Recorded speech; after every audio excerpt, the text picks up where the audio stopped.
नमस्कार दोस्तों, स्वागत है आपका द ग्लोबल क्रॉनिकल्स में। मैं हूं आपका स्टोरी कास्टर पारितोष। आज मैं आपके लिए एक ऐसे शख्स की कहानी लेकर आया हूं जिसने हवा में 10,000 फीट की ऊंचाई से $2 लाख के साथ छलांग लगा दी और फिर वो जमीन पर कभी नहीं मिला। ये कहानी है एक ऐसे हाईजैक की जो आज तक एक अनसॉल्व मिस्ट्री बना हुआ है। तो चलिए शुरू करते हैं। तो दोस्तों, बात है 24 नवंबर 1971 की।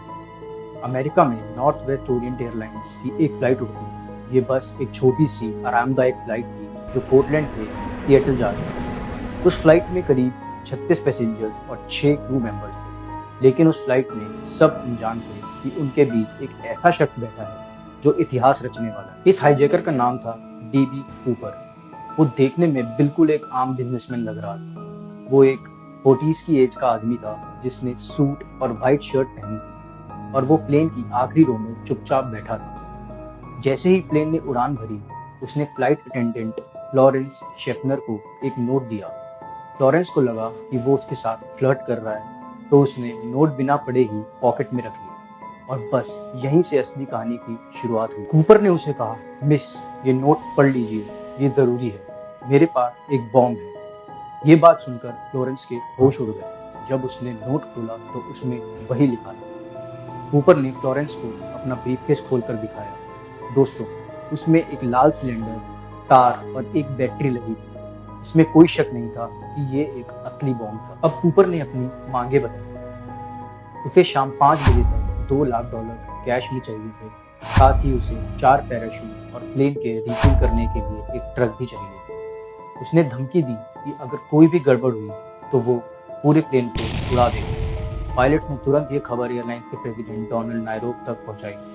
उन्होंने एक बहुत बड़ा फैसला लिया। हाईजैकर्स की हर बात मानी जाएगी, क्योंकि वो नहीं चाहते थे कि कंपनी की रेपुटेशन खराब। लेकिन दोस्तों, इतना बड़ा अमाउंट और पैराशूट अरेंज करने में उन्हें काफी वक्त लगा। इसलिए पायलट्स को बोला गया कि प्लेन को सिएटल के ऊपर हवा में गोल गोल घुमाते रहो। यह आधे घंटे की फ्लाइट 3 घंटे की हो गई, जबकि पैसेंजर्स को टेक्निकल प्रॉब्लम बताकर अनजान रखा गया।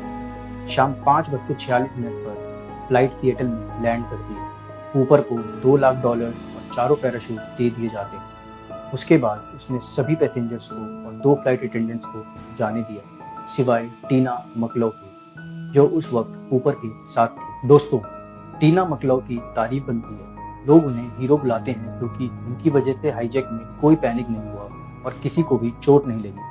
प्लेन को रिफ्यूल करा गया और दोबारा उड़ाया गया। इस बार प्लेन में थे सिर्फ पायलट, टीना और कूपर। कूपर ने पायलट्स को मेक्सिको सिटी की तरफ चलने के 10,000 फीट की हाइट पर उड़ने के और स्पीड जितनी धीरे हो उतनी धीरे रखने के निर्देश दिए। पायलट्स ने कहा कि इतने फ्यूल में मेक्सिको नहीं पहुंच पाएंगे, पर कूपर ने कहा, जैसा कहा गया है वैसा ही करो। फिर कूपर ने टीना को कहा कि वो कॉकपिट में जाकर दरवाजा बंद कर ले। अब प्लेन के पिछले हिस्से में वो अकेला था।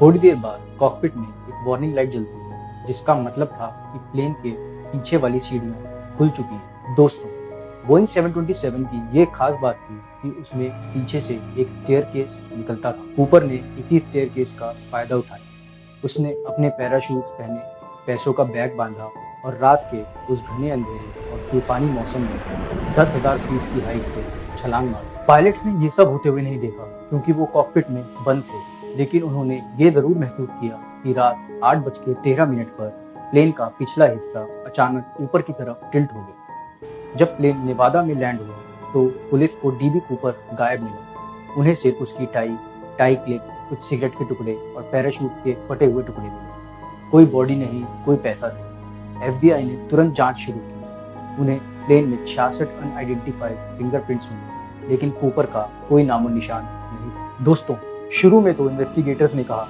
कोई चांस नहीं कि वो जिंदा बचा होगा, लेकिन सोचिए 10,000 फीट की हाइट, घना अंधेरा, बर्फीली बारिश और तेज हवा करीब 320 किलोमीटर पर आवर की स्पीड। अगर वो किसी झील में गिरा होता तो ठंडे पानी में कुछ ही देर में हाइपोथर्मिया से मर जाता। लेकिन दोस्तों, कुछ वक्त बाद ये कहानी पलट गई। जब कूपर की खबर फैली तो कम से कम 5 कॉपीकैट हाईजैक्स हुए और हैरानी की बात यह है कि उनमें से सभी हाईजैकर्स प्लेन से कूदने के बाद जिंदा बच गए, जैसे रिचर्ड लाफ और मार्टिन मैकनेली। अगर ये लोग बच सकते हैं तो डीबी कूपर भी जिंदा हो सकता है।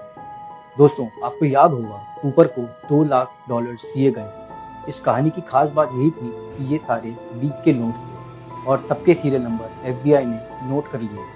एफबीआई ने इन सीरियल नंबर्स के लिए बैंक्स और कैसीनोज में बांट दी थी, लेकिन 3 साल तक एक भी नोट नहीं मिला। और फिर हाईजैक के 8 साल बाद 1979 में इस कहानी में एक बहुत बड़ा ट्विस्ट आया। कोलंबिया रिवर के किनारे एक 8 साल के बच्चे को जमीन में गड़े हुए कुछ $20 के नोट मिले। जब पुलिस ने सीरियल नंबर चेक किए तो ये वही पैसे थे जो कूपर को दिए गए थे। कुल मिलाकर सिर्फ $1500 मिले, लेकिन इससे ये प्रूव हो गया कि कूपर कोलंबिया रिवर के बशॉगल रिवर ड्रेनेज एरिया में कहीं लैंड किया था। और दोस्तों, वो बच्चा जिसने पैसे ढूंढे थे, जब वो बड़ा हुआ तो उसने कुछ नोट ऑक्शन के लिए दी, जिसको बदलकर उसे $37,000 मिले, क्योंकि ये नोट अब हिस्ट्री बन चुके थे। दोस्तों, अब बात करते हैं उसकी टाई क्लिप की। नई टेक्नोलॉजी से जब उसकी जांच की गई तो उसमें टाइटेनियम, एल्यूमिनियम और टाइटेनियम एंटीमोनी अलॉय के पार्टिकल्स मिले। रिसर्च से पता चला कि ये मेटल पार्टिकल उस दौर के हैं जहाँ पर एयरक्राफ्ट फैब्रिकेशन फैसिलिटीज में इस्तेमाल होते थे। इससे पता चला कि हो सकता है कूपर किसी केमिकल प्लांट या बोइंग कंपनी में काम करता हो। एफबीआई ने 800 से ज्यादा लोगों पर शक किया, लेकिन 2 नाम सबसे ज्यादा फेमस हुए। पहला था रिचर्ड मैकॉय। ये वियतनाम वॉर वेटरन था।